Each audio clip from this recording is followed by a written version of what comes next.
일본 육군은 조시본의 다카스키 신사쿠가 조직한 기병대가 그 시초였습니다. 반면 해군은 수군이 번성했던 사스마본이 주축이었죠. 하지만 이들은 앙숙이었습니다. 일본인이 가장 존경하는 위인, 그 1위에 항상 뽑히는 인물, 사카모토 료마. 이 두 앙숙을 손잡게 만든 사람, 그가 바로 사카모토 로마입니다. 아무튼 그에 의해 조시몬과 사스마본의 동맹이 성립됐고, 이 사초 동맹을 바탕으로 당시 하급 무사들이 연합하여 도쿠와 막부를 몰아했던 것이죠. 이것이 이른바 대정봉원입니다. 그러나 대정봉원이 있고 한 달 뒤 막부파와 존왕파의 암투로 료마가 암살당하자 사스마본과 조시본의 관계는 다시 악화일로로 치닫게 됩니다.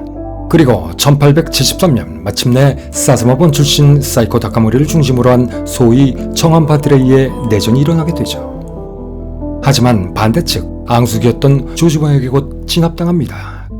그러나 이를 만회하기 위해 사이코 다카모리는 세이난 전쟁을 일으키는데 이 역시도 조시본에게 다시 진압돼버리고 말죠.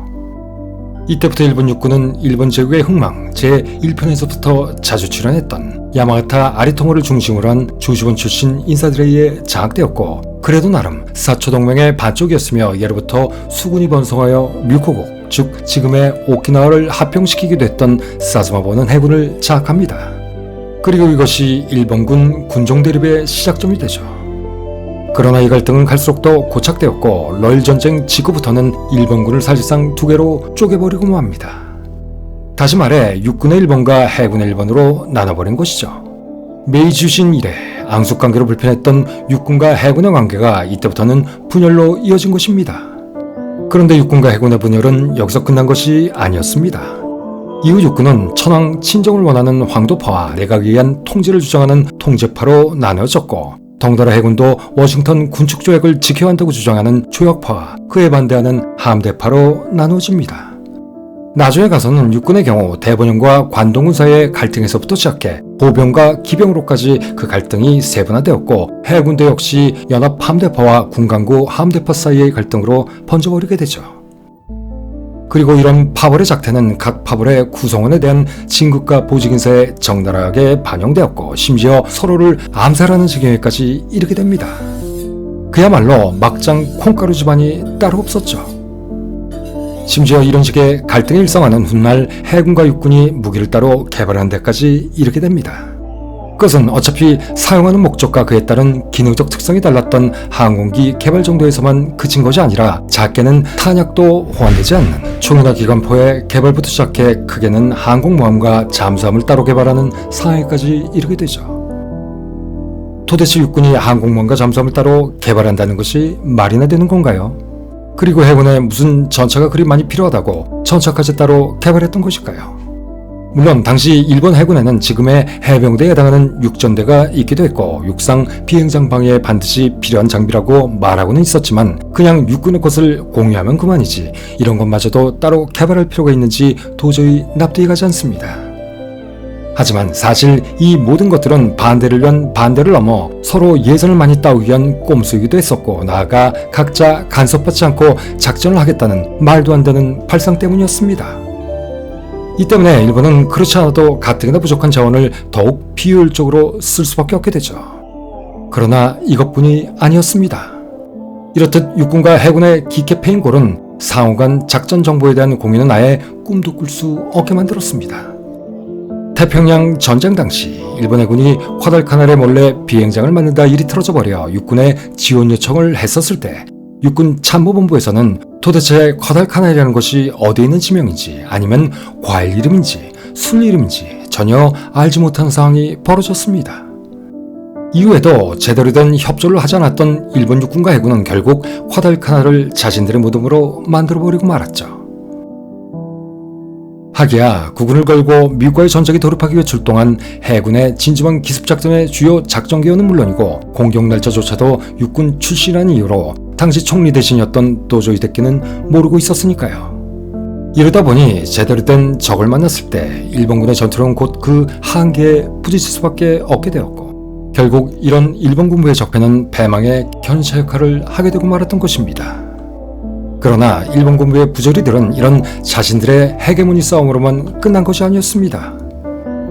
1868년 메이지 유신 직후 막부 시절 다이묘를 비롯한 구체자 인사들이나 새롭게 정치판에 뛰어든 민권파 인사들은 자신의 권력을 유지하기 위해 또는 권력을 쟁취하기 위해 의회라는 새로운 국가 권력에 눈을 돌리고 있었습니다.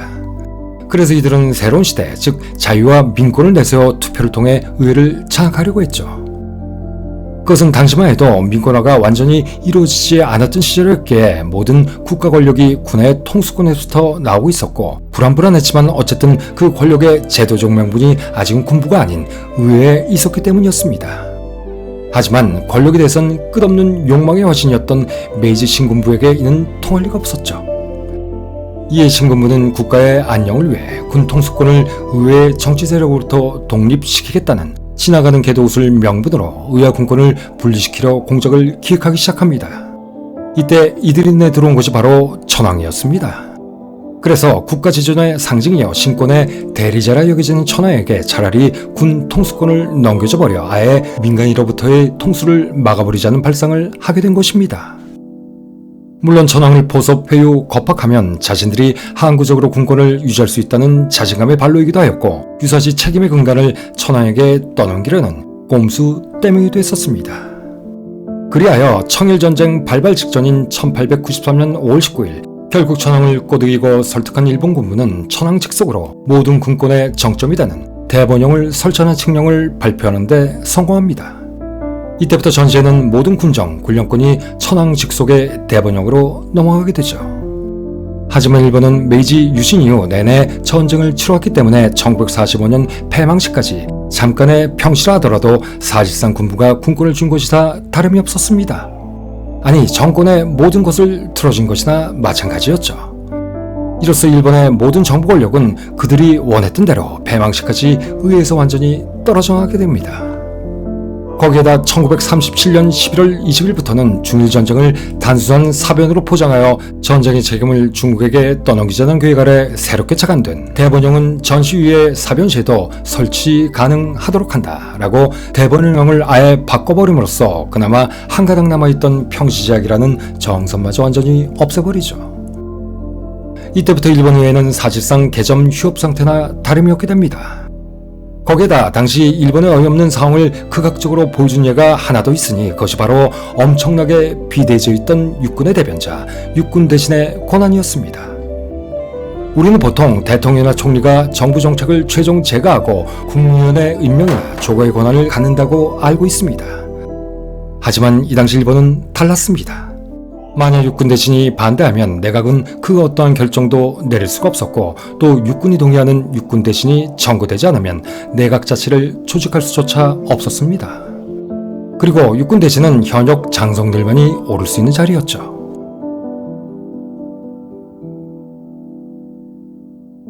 그나마 현역 장성만이 육군 대신을 할 수 있다는 황당하기 그지없는 원칙은 민주화의 기운이 물씬 풍기던 1913년 이른바 다이쇼 데모크라시 시기에는 그래도 민간인은 절대 안 되지만 현역이 아니라도 우세파벌의 지지를 받는 예비역 장성까지는 가능해졌습니다.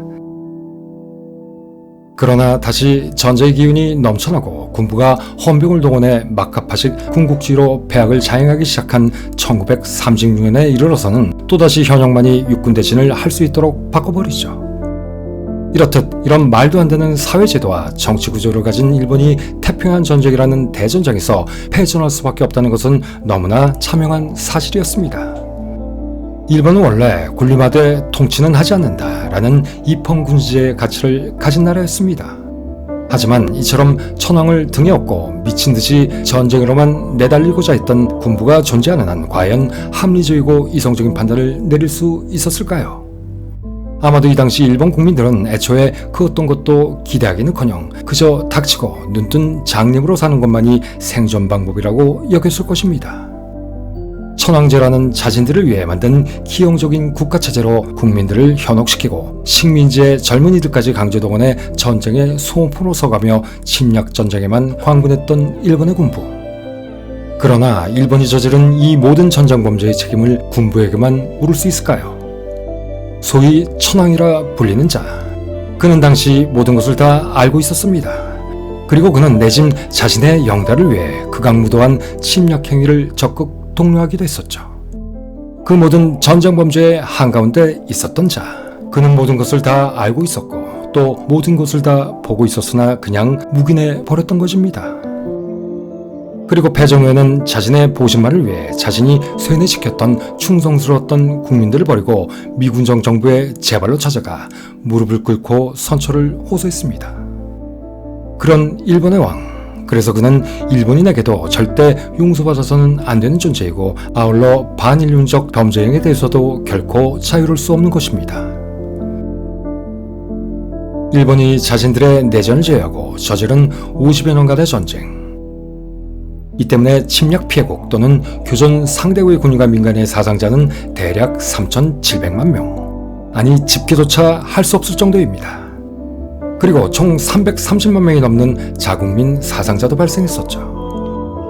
거기에다 일본의 침략으로 나라를 뺏겼던 대한민국은 그 후유증으로 해방이 된 지 5년 만에 다시 전쟁에 휩싸여 앞서 언급한 일본인이 입은 피해에 버금가는 300만 명 이상의 인명피해를 또다시 입었습니다. 그러나 일본은 이런 끔찍한 피해를 발생시켰음에도 불구하고 아직도 반성커녕 피해 당사국의 국민들에게 제대로 된 사과는 물론 공식적으로 그 어떤 유감의 표시조차 하지 않고 있습니다. 우린 이것을 어떻게 받아들여야 할까요? 반성은 없다. 우리에겐 그럴 만한 이유가 있었고 우리도 전쟁의 피해자일 뿐이다. 이 분하고 억울함을 당신들이 아는가? 그러므로 사과는 하지 않겠다. 라는 자세. 이것은 마치 나는 할 수만 있다면 언제든 또다시 내가 저질렀던 일을 반복하고 싶다. 그리고 반드시 그렇게 할 것이다. 그것도 더 많이 라고 말하는 뻔뻔하기 이를 데 없는 반성 없는 흉악범들의 메시지처럼 들립니다.